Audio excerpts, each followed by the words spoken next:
कुछ खास खबरों के साथ पूर्व सीएम हरीश रावत ने सोशल मीडिया के जरिए श्रद्धालुओं की संख्या में आई कमी को लेकर पोस्ट शेयर करते हुए चारधाम यात्रा की तारीफ की है। हरीश रावत ने कहा कि केदारनाथ श्रद्धालुओं के लिए यहां पर वाई फैलाए बैठा है और आप अधिक से अधिक संख्या में यहां पर आएं, एकदम सुरक्षित स्थान है। हरीश रावत ने व्यवस्थाओं की तारीफ की, लेकिन कांग्रेस के वरिष्ठ नेता लगातार चारधाम यात्रा में अव्यवस्थाओं को लेकर बयानबाजी कर रहे हैं। इसको लेकर बीजेपी प्रदेश अध्यक्ष महेंद्र भट्ट ने कहा कि हरीश रावत प्रदेश के वरिष्ठ नेता हैं, प्रदेश के मुख्यमंत्री भी रह चुके हैं, वे व्यवस्थाओं को अच्छे तरीके से समझते हैं।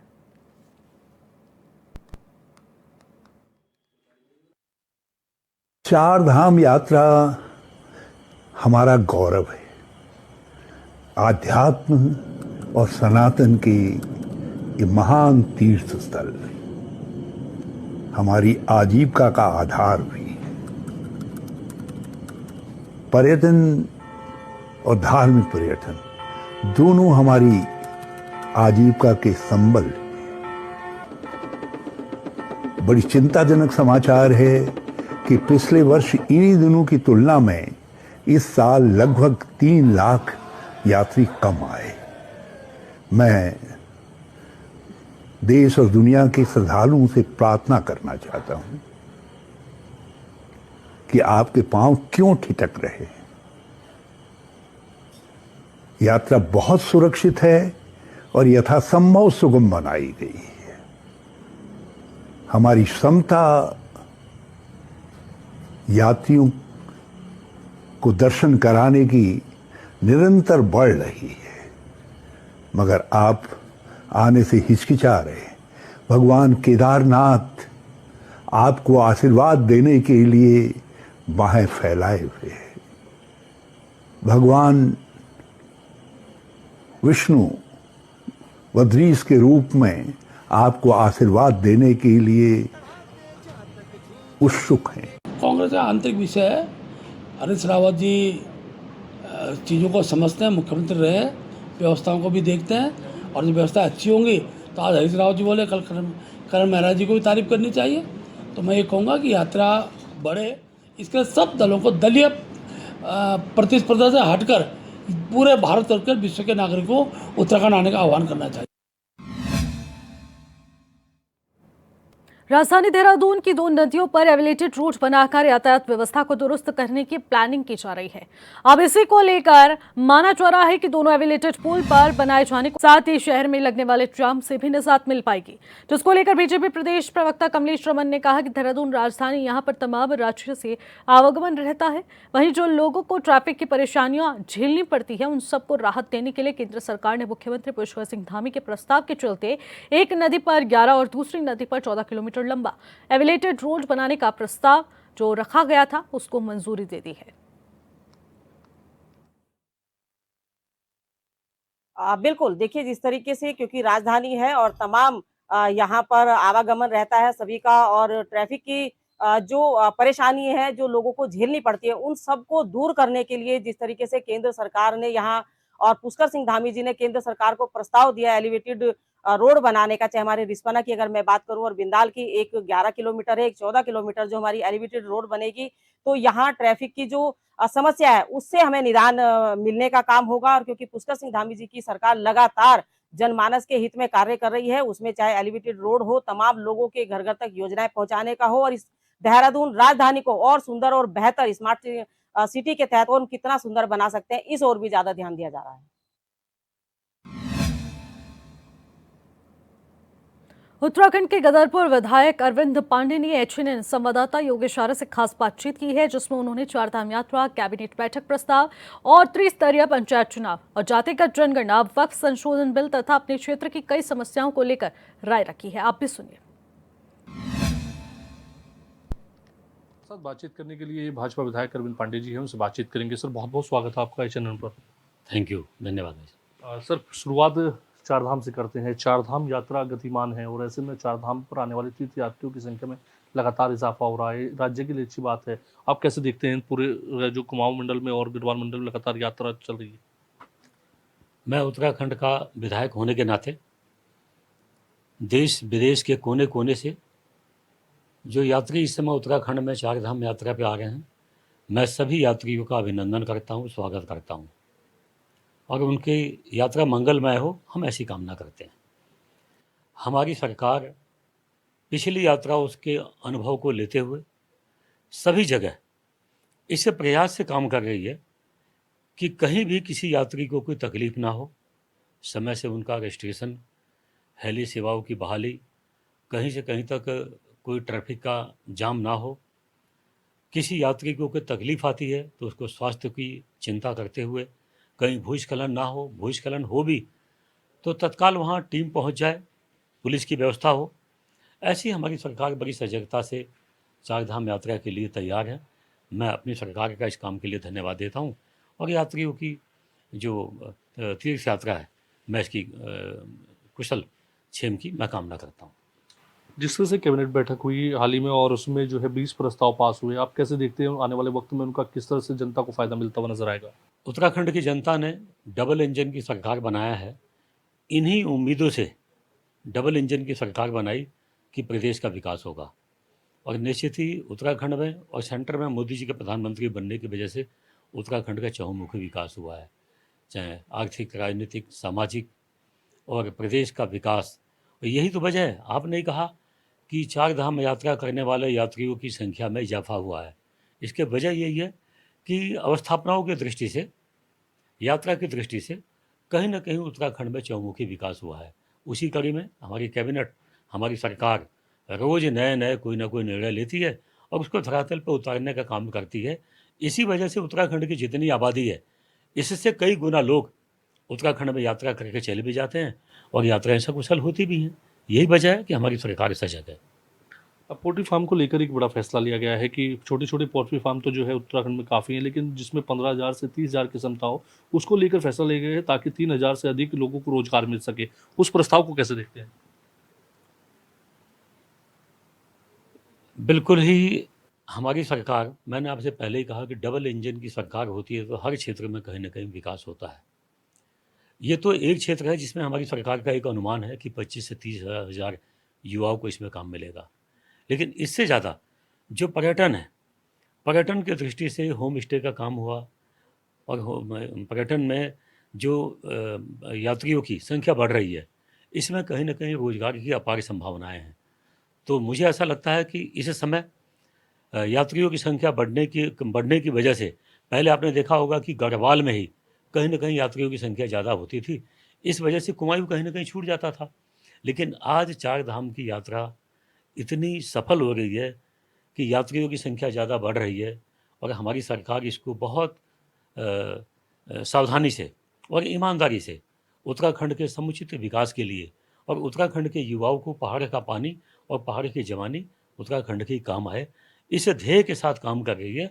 और प्रदेश के कोने-कोने में अब आप देखेंगे तो यात्रा का प्रभाव कहीं न कहीं चंपावत जिले से भी है, पिथौरागढ़ से भी है। नैनीताल तो अपने आप में विश्व का पर्यटन केंद्र है, रामनगर जिम कॉर्बेट है।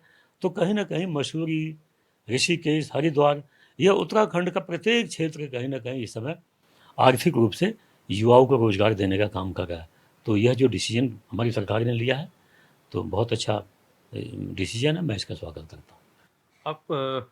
अतिक्रमण की अगर मैं बात करूं तो फुटपाथ पर जो अतिक्रमण है उसको लेकर भी आप सक्रिय रहते हैं। आपने समीक्षा बैठक की थी अधिकारियों के साथ, उस पर किस तरह के रिस्पॉन्स आ रहे हैं? देखिए, अतिक्रमण की वजह से कहीं न कहीं आम जनता को दिक्कतें आती हैं।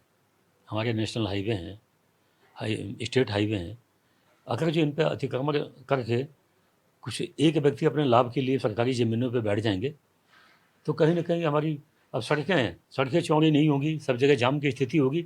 हमारी बेटी हैं, बहनें हैं, प्रसव के दौरान जब एम्बुलेंस में जाती हैं तो हमारे क्षेत्र में कई जगह एम्बुलेंस पहले इनक्रोचमेंट था जिसकी वजह से जाम लगता था कई घंटे का। हमारी कई बेटियों ने दम तोड़ दिया एम्बुलेंस में। हमने मजबूती के साथ इसका सामना किया, इनक्रोचमेंट को हटाने का काम किया। आज हमारे क्षेत्र में कहीं जाम नहीं लगता है। तो कोई बेटी, कोई बहन इस जाम की वजह से, इनक्रोचमेंट की वजह से स्वर्गवासी नहीं होनी चाहिए, वह नहीं ख़त्म होनी चाहिए। सही समय पर उसको उपचार मिलना चाहिए और वो जब ही हो पाएगा जब इनक्रोचमेंट हटना चाहिए। मैं इसका विरोधी हूँ, इनक्रोचमेंट कहीं भी नहीं होना चाहिए। धन्यवाद। तो थे हमारे साथ बातचीत करने के लिए भाजपा विधायक और पूर्व शिक्षा मंत्री अरविंद पांडे जी, जिन्होंने तमाम राज्य के विषयों पर अपनी चर्चा रखी, अपनी राय रखी और कई ऐसे सुझाव भी सरकार को दिए हैं जो आने वाले वक्त में इस राज्य के लिए फलीभूत हो सकते हैं। कैमरा पर्सन हरीश भट्ट के साथ मैं योगेश आर्य, चैनल 24/7 देहरादून। ऑपरेशन सिंदूर की सफलता के बाद सैनिकों के समर्थन में बीजेपी कार्यकर्ताओं ने शौर्य सम्मान तिरंगा यात्रा निकाली। तिरंगा यात्रा नेहरू स्टेडियम से शुरू होकर पीटीगंज, मेन बाजार, नगर निगम, सिविल लाइन होते हुए महाराणा प्रताप चौक पहुंची। तिरंगा यात्रा में मुख्य अतिथि के तौर पर कैबिनेट मंत्री सौरभ बहुगुणा पहुंचे। कैबिनेट मंत्री सौरभ बहुगुणा ने कहा कि हमारे वीर सैनिकों ने दुश्मन देश के घर में घुसकर उनके छक्के छुड़ाए हैं।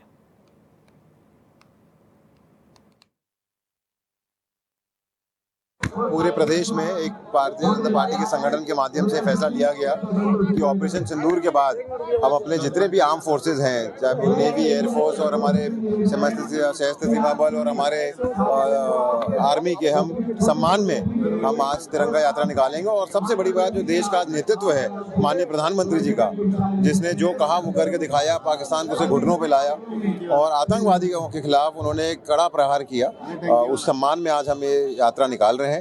पूरे देश ने जिस तरीके से एक तरफा यूनाइट होकर पाकिस्तान के खिलाफ आवाज़ उठाई, आर्म फोर्सेस को सपोर्ट किया, हम देश के सम्मान में ये तिरंगा यात्रा निकाल रहे हैं। और जो लोग शहीद हुए हैं, जिन्होंने अपनी शहादत दी, उनके जज्बे को सलाम करते हुए और उनके परिवार की तरफ शोक संवेदना प्रकट करते हुए हम इस तिरंगा यात्रा को। उत्तराखंड में पंचायत चुनाव को लेकर सुबुगाहट तेज हो चुकी है। अब 25 जुलाई 2019 से पहले तीसरे मतदान चरण को लेकर यहां पर चुनाव होने वाले हैं और बचे हुए ये पंचायत चुनाव बच्चे भी लड़ सकते हैं। राजभवन ने पंचायती राज एक्ट में संशोधन को मंजूरी दे दी है। वहीं इस मुद्दे पर राजनीति भी शुरू हो चुकी है। विपक्ष लगातार सरकार पर हार का डर सताने का आरोप लगा रहा है। वहीं विपक्ष के आरोपों को लेकर बीजेपी प्रवक्ता कमलेश रमन का कहना है कि विपक्ष लगातार हार कर अब पूरी तरीके से निराश होने की तैयारी कर रहा है और ऐसे में उन्हें हार का डर सता रहा है, जबकि बीजेपी जल्द ही चुनाव कराएगी और जीतेगी भी। मुझे लगता है जो विपक्ष कह रहा है, हार रहा है, बार बार आईना दिखाने का काम जनता उनको बार बार कर रही है, तो हार का डर तो उनके अंदर है। भाजपा के अंदर हार का डर नहीं है। भाजपा चुनाव कराएगी और चुनाव होंगे और हमारे जीतेंगे। आप देखेंगे कि पंचायत के जब चुनाव होंगे तो हमारे प्रत्याशी अधिकतर सभी जगह से जीत करके आएंगे। कांग्रेस को अपना काम करना चाहिए। कांग्रेस को केवल नकारात्मकता फैला करके क्या लोगों को भ्रमित करने का काम करे, तो मुझे लगता है कि कांग्रेस, विपक्ष क्या कहता है ये विपक्ष ही जाने, लेकिन सरकार ये चुनाव करवाएगी और बहुत जल्द चुनाव होंगे, ये सब आप देखेंगे। उत्तराखंड में चारधाम यात्रा सुचारू रूप से चल रही है। चारधाम यात्रा में भारी संख्या में तीर्थयात्री पहुंच रहे हैं। केदारनाथ विधायक ने कहा कि चारधाम यात्रा में व्यवस्थाओं में कोई भी कमी इस वक्त नहीं है। अच्छी चल रही है और श्रद्धालुओं की संख्या आप सुन ही रहे होंगे, आप ही लोगों के माध्यम से डेली मीडिया में भी आ रहा है। और हमारे जो केदारनाथ की यात्रा है पिछले कुछ दिन में थोड़ा अव्यवस्थित रही, घोड़े खच्चर बीमार होने की वजह से, लेकिन पिछले 3-4 दिनों से बहुत व्यवस्थित तरीके से यात्रा चल रही है। घोड़े खच्चर सुचारू रूप से वहाँ पर चल रहे हैं और बहुत अच्छी संख्या में यात्री केदारनाथ पहुंच रहे हैं। और बहुत जो व्यवस्थाएं हैं उसके लिए मैं माननीय मुख्यमंत्री जी का बहुत आभार व्यक्त करना चाहूँगी कि लगातार उनका सानिध्य हम सबको मिलता रहा, यात्रा की व्यवस्थाओं के लिए मिलता रहा। और आज यात्रा की जो व्यवस्था है उसको देख करके हमारे तमाम जो श्रद्धालु केदारनाथ में आने वाले हैं वो बहुत ही प्रसन्नता के साथ यात्रा कर रहे हैं और अपना सुगम और सरल जो यात्रा माननीय मुख्यमंत्री जी ने और सभी लोगों ने मिलकर बनाई है उसका आनंद लेके और भगवान भोलेनाथ का आशीर्वाद लेके लोग जा रहे हैं। खबरों में आगे बढ़ेंगे। उत्तराखंड हाईकोर्ट ने जिला पंचायतों में निवर्तमान अध्यक्षों को प्रशासक नियुक्त करने के बाद ग्राम पंचायतों में भी निवर्तमान ग्राम पंचायतों के ग्राम प्रधानों को ही प्रशासक नियुक्त करने और चुनाव नहीं कराने के खिलाफ दायर की गई याचिका और जनहित याचिकाओं पर सुनवाई की है, जिसके तहत हाईकोर्ट ने 20 मई तक राज्य सरकार को पंचायत चुनाव पर अपनी स्थिति स्पष्ट करने को लेकर निर्देश दिए। वहीं इस पूरे मामले पर विपक्षी दल कांग्रेस ने सरकार पर हमला बोला। कांग्रेस प्रदेश महामंत्री नवीन जोशी ने कहा कि पूर्व में नगर निकाय चुनाव तय समय सीमा पर कराने को लेकर भी हाईकोर्ट द्वारा राज्य सरकार से जवाब तलब किया गया था, जिसके बाद आखिरकार सरकार को चुनाव कराने पड़े। देखिए, जब नगर निकाय के चुनाव थे तब भी हाई कोर्ट ने सरकार को फटकार लगाई थी कि आप चुनाव क्यों नहीं करा रहे, क्योंकि 2 साल का समय उन्होंने नगर निकाय में निकाल दिया। जनहित के जो मुद्दे थे वो सब धरातल पे नहीं उतर पाए। आज जब पंचायत के चुनाव हैं, जब समय इनका पूरा हो गया था तो उन्होंने चुनाव नहीं कराए, प्रशासक उन्होंने बैठा दिए। अब प्रशासकों का कार्यकाल और आगे बढ़ाना चाह रहे हैं ये लोग, लेकिन हाई कोर्ट ने इनको फटकार लगाई है तो निश्चित तौर से उसका कोई फर्क देखने को मिलेगा। और जो चुनाव राज्य के अंदर पंचायत के होंगे, कांग्रेस पूरी मुस्तैदी के साथ तैयार है। हमारे कार्यकर्ता, हमारे पदाधिकारी, जो हमारे जिलाध्यक्ष हैं, जो हमारे पर्यवेक्षक हैं, सब फील्ड में जा रहे हैं और लोगों से विचार विमर्श कर रहे हैं और एक पूरी मजबूती के साथ, पूरी प्लानिंग के साथ हम लोग फील्ड में जा रहे हैं। और जिस दिन चुनाव की घोषणा होगी हम मैदान में उतरेंगे और पंचायतों में इस बार कांग्रेस का परचम लहराएगा और भारतीय जनता पार्टी का पंचायतों में सूखड़ा साफ होना इस बार निश्चित है। मध्य प्रदेश के मंत्री के विवादित बयान को लेकर जहां पूरे देश में आक्रोश का माहौल है, तो वहीं उधम सिंह नगर के जसपुर में मुस्लिम समुदाय के लोगों में भी काफी रोष व्याप्त है। जसपुर में मुस्लिम समुदाय के लोगों ने इसका विरोध करते हुए उपजिलाधिकारी जसपुर के माध्यम से राष्ट्रपति के नाम ज्ञापन सौंपा और मध्य प्रदेश के मंत्री विजय शाह का पुतला भी फूंका गया।